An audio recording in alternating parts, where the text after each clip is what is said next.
qabsiisuun haacaaluu illee hayyuu hidhamullee dhaloota tuturaa kan seenaan dagallee kan madaa isaatiif dawaa hin arganne kan madaa isaatiif dawaa hin arganne haajee kootee jiratee maqaan itti gootee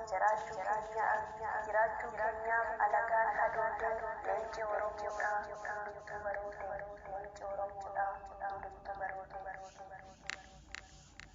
Oromoodhaaf qaaliin ta'uu kee arginaan alagaan summii sirratti darbinaan diinummaan lolaasisan kee arginaan diinummaan lolaasisan kee arginaan fincilaaf gadi ba'ee xiqqaa fi guddaan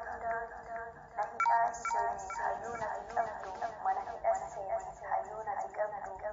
ati wareegamtu seenuu biraa kun mana hidhaati kun falmatu jira lubbuu billi qabaatu si jettee asii jira gola hin naannofnu qabsoo itti jirra gola hin naannofnu qabsoo itti jirra. Lafti teenya lafee jedhee kan falmate Qiliinxoof Qaalitti mana hidhaa godhatee Qiliinxoof Qaalitti mana godhatee har'a satti jira yoo hara galfatee har'a satti jira yoo hara galfatee. Lafti teenya lafee jedhee kan falmate Qiliinxoof Qaalitti mana godhatee har'a satti jira yoo hara galfatee har'a satti jira yoo hara galfatee.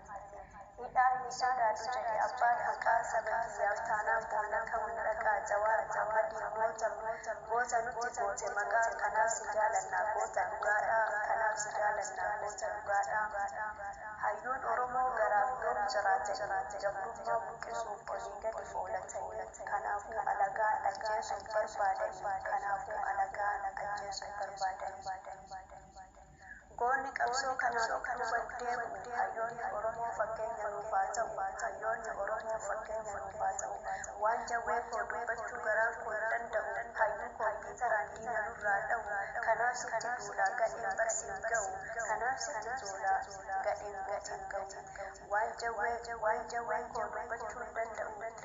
waan jawwee koo garaan koo dubbachuu hin danda'u goota hayyuu kompiitaraan diina nurraa dha'u kanaaf sitti duulaa gadheen barsiin ga'u kanaaf sitti duulaa gadheen